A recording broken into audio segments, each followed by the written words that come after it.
Assalamualaikum teman-teman, selamat berjumpa lagi dengan saya Abdurrahman dan masih tetap di channel Abdurrahman ya. Dan masih tetap juga mengupas tentang seputaran asam lambung dan anxiety psikosomatis. Nah itu teman-teman ya. Nah di season kali ini saya akan mencoba menyampaikan tentang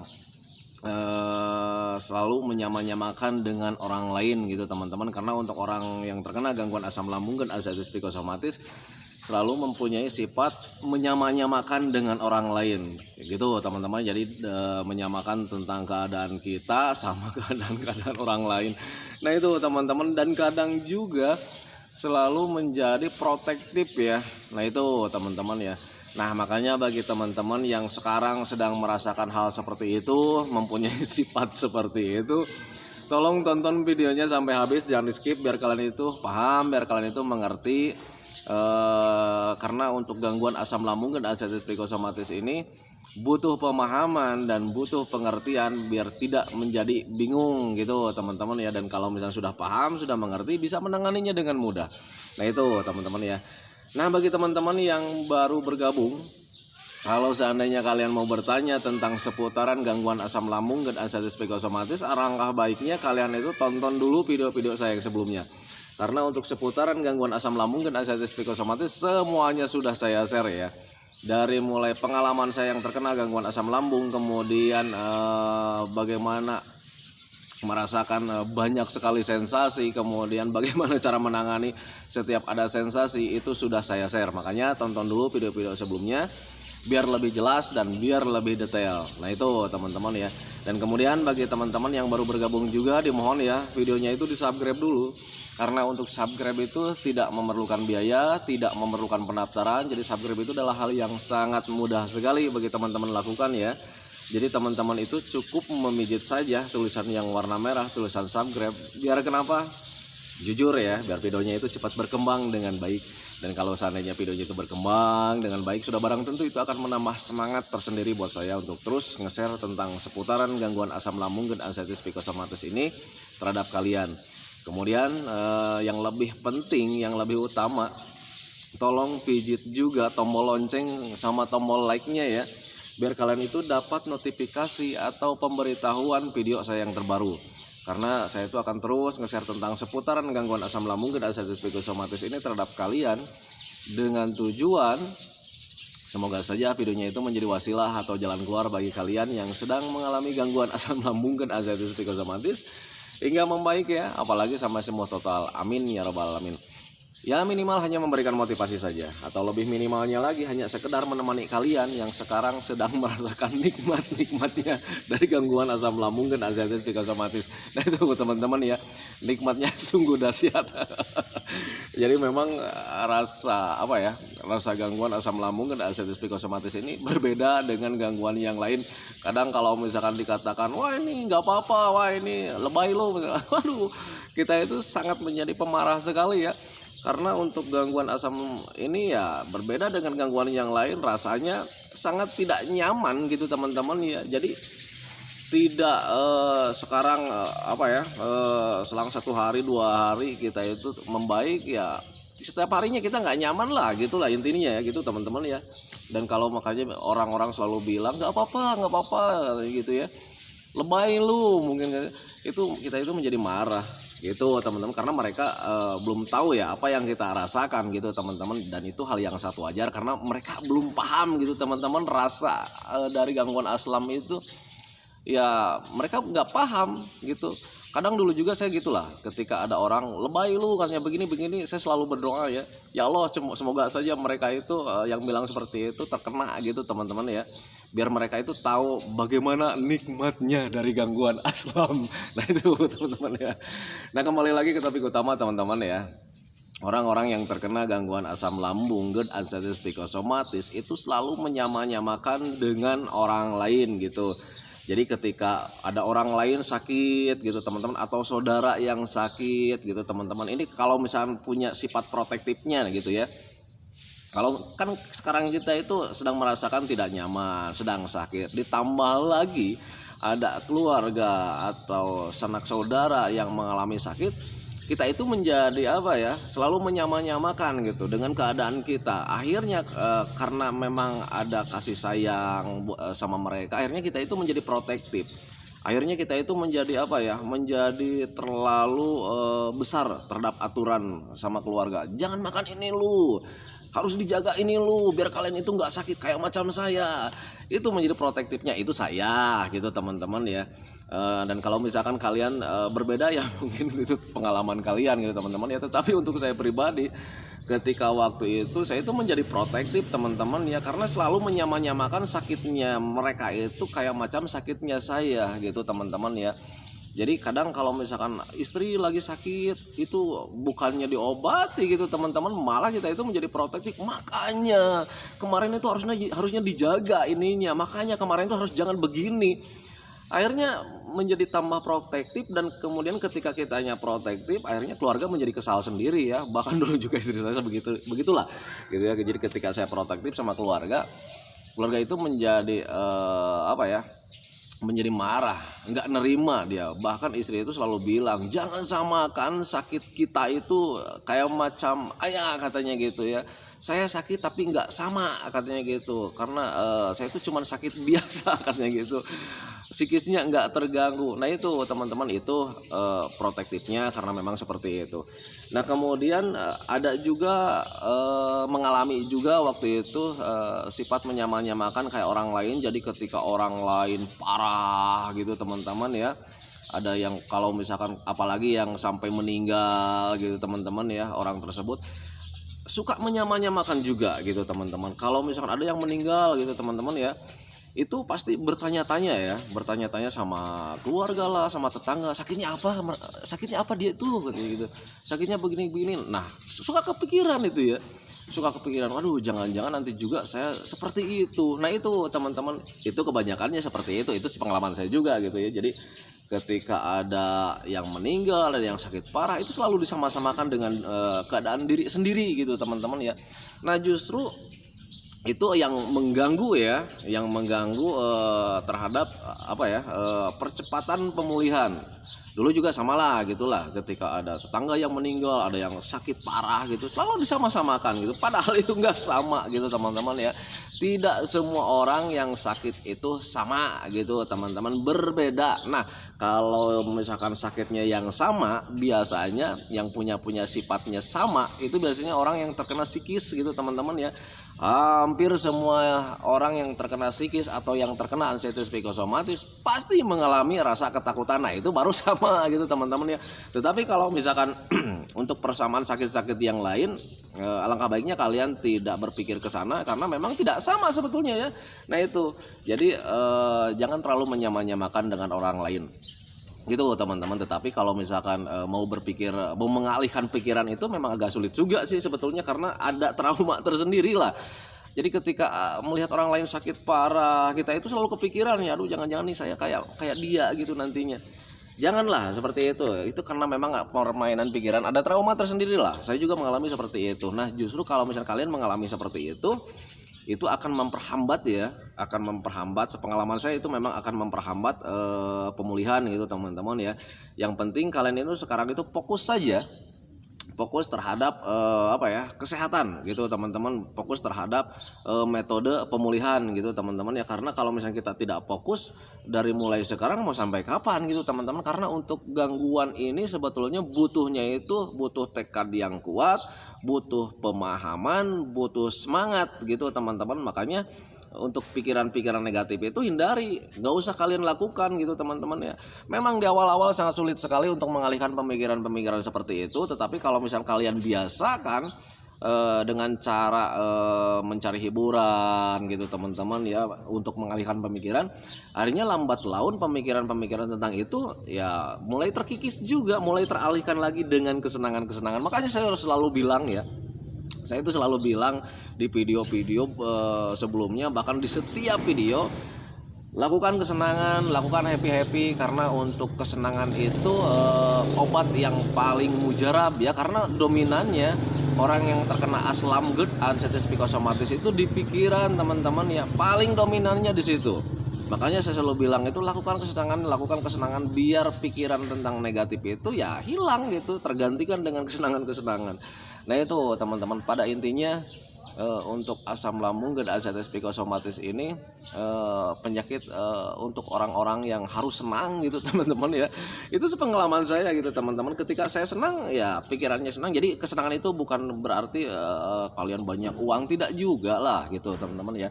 Yang saya katakan senang itu di sini itu kalian nggak usah banyak pikiran. Yang penting gimana caranya supaya kita itu happy setiap hari, gitu aja. Jadi setiap ada yang hadir, ada apapun ya kalian harus bikin happy aja. Nah itu teman-teman, jadi harus belajar enjoy ya. Nah itu teman-teman, itu pengalaman saya. Nah ketika enjoy, ketika nyaman gitu teman-teman ya, asam lambungnya mulai normal lagi. Itu yang saya rasakan ya, asam lambungnya mulai normal, mulai stabil.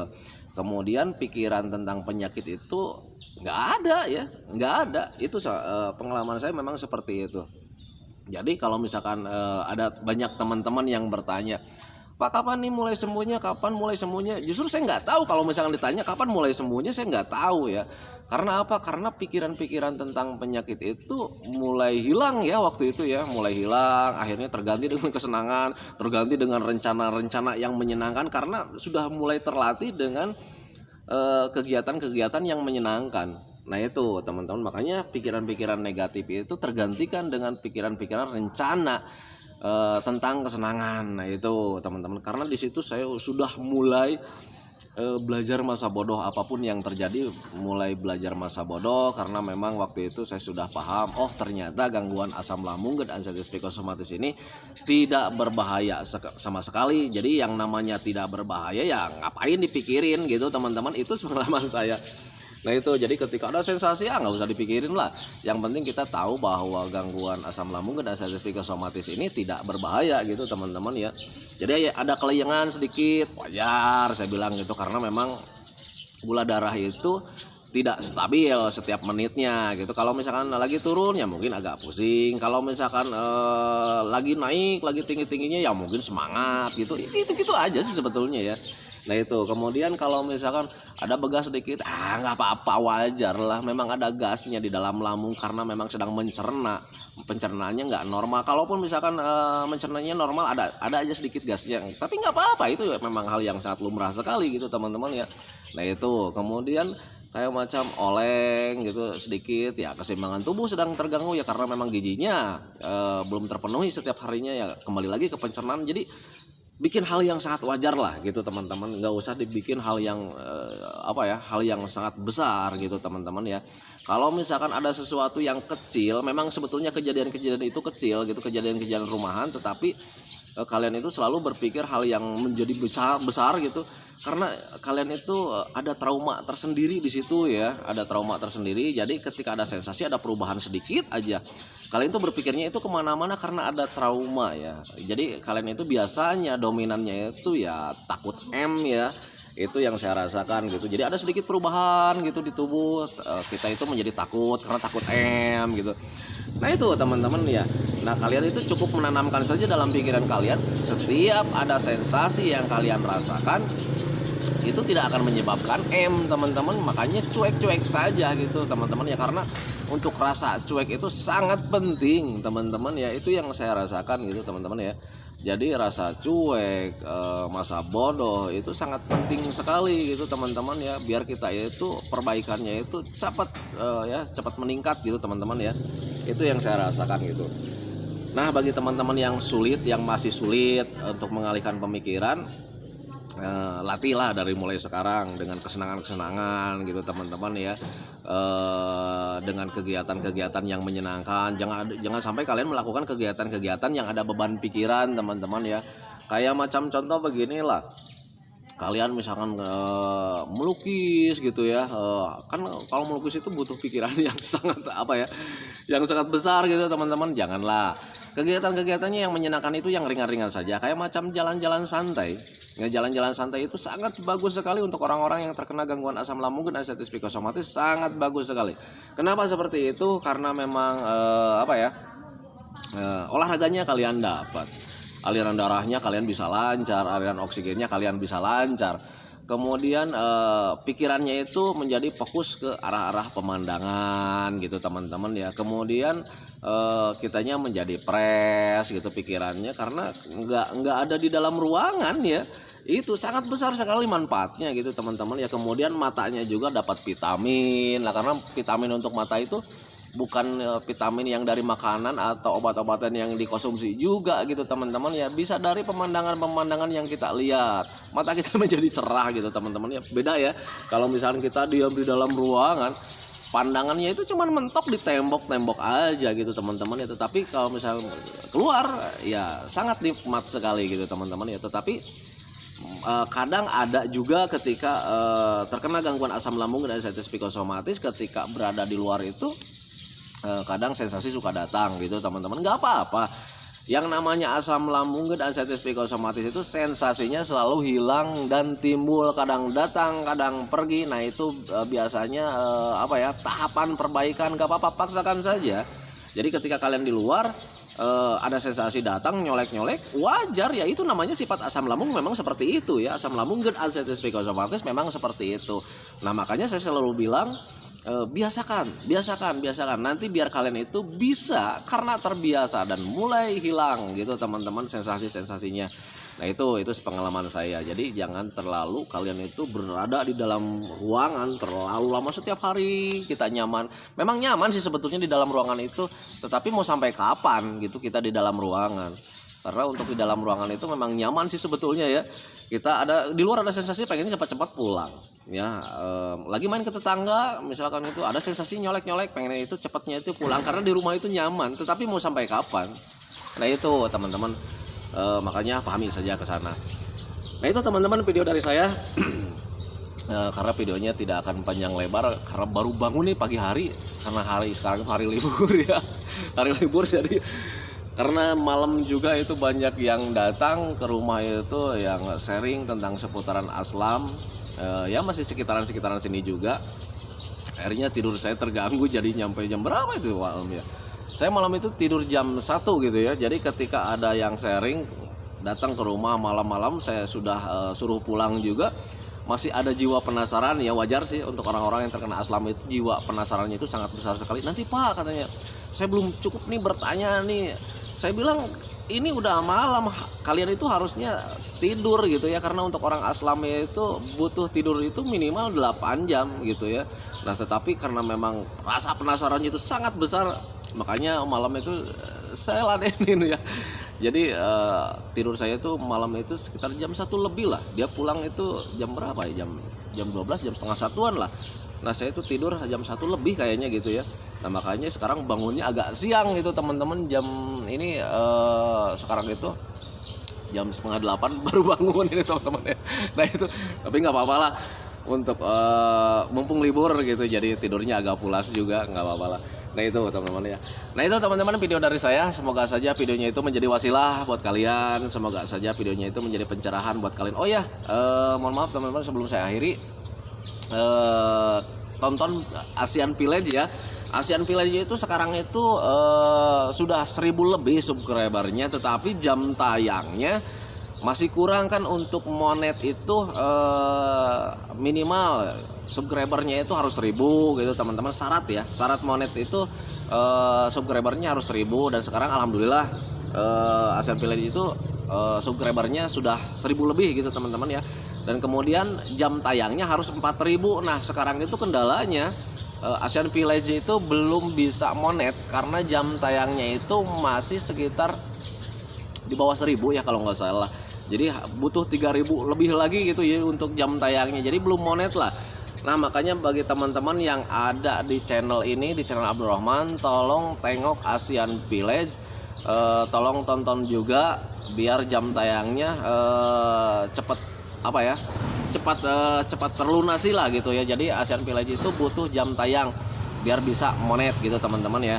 Nah yang belum tahu tentang Asian Village itu sebetulnya channel biasa ya, channel tentang jalan-jalan saya, kegiatan-kegiatan saya, bukan merupakan hal yang sangat besar sih sebetulnya.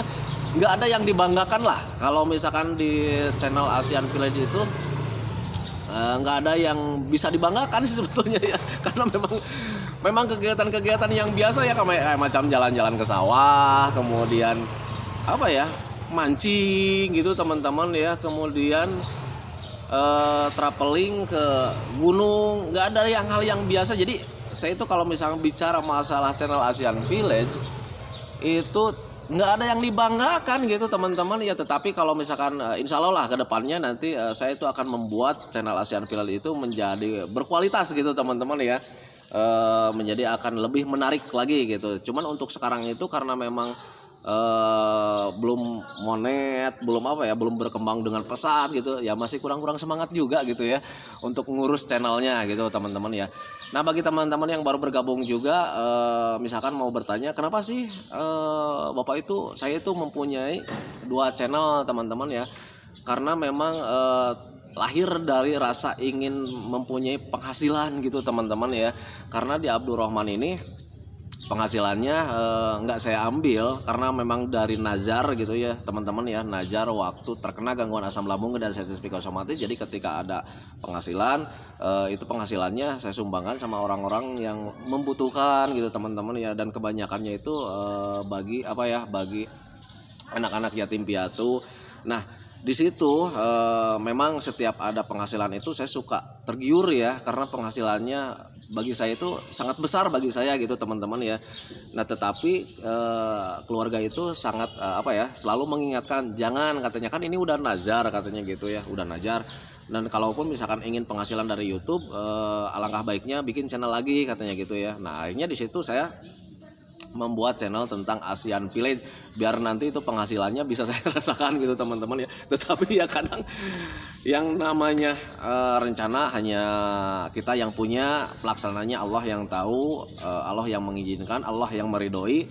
Dan mungkin sampai detik ini ya belum ada ridho dari Allah mungkin gitu teman-teman ya. Akhirnya ya sampai detik ini juga Asian Village itu belum terambil penghasilannya karena ya jam tayangnya masih kurang gitu ya. Karena untuk syarat mempunyai penghasilan dari YouTube itu, yang pertama kita harus mempunyai jumlah subscriber itu 1000 gitu teman-teman ya. Yang kedua jumlah jam tayangnya itu minimal 4000, dan sekarang itu kendalanya Asian Village itu jam tayangnya belum 4000.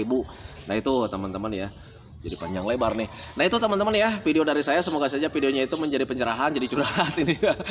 Semoga saja videonya itu menjadi pencerahan, semoga saja videonya itu menjadi wasilah buat kalian. Dan saya doakan teman-teman itu cepat membaik teman-teman ya, karena untuk gangguan asam lambung dan sensitif psikosomatis ini kalian nggak usah khawatir, ini bakalan membaik, karena memang bakalan membaik sih ya, karena memang nggak bahaya sama sekali. Kalian itu hanya dituntut butuh sabar, kemudian menjalankan metodenya biar kalian itu cepat membaik gitu teman-teman ya. Nah itu kemudian saya doakan kalian itu keadaan kalian yang dulu itu cepat kembali lagi, karena memang keadaan yang dulu itu sangat dirindukan sekali, karena dulu juga saya mengalami seperti itu. Jadi ketika sedang mengalami sakit sangat rindu sekali ya dengan keadaan yang dulu itu. Nah saya doakan cepat kembali lagi keadaan kalian itu yang dulu itu gitu teman-teman ya. Kemudian doakan saya juga agar saya itu tetap sehat, tetap kuat, tetap ceria, agar masih tetap bisa menemani kalian. Nah itu teman-teman ya.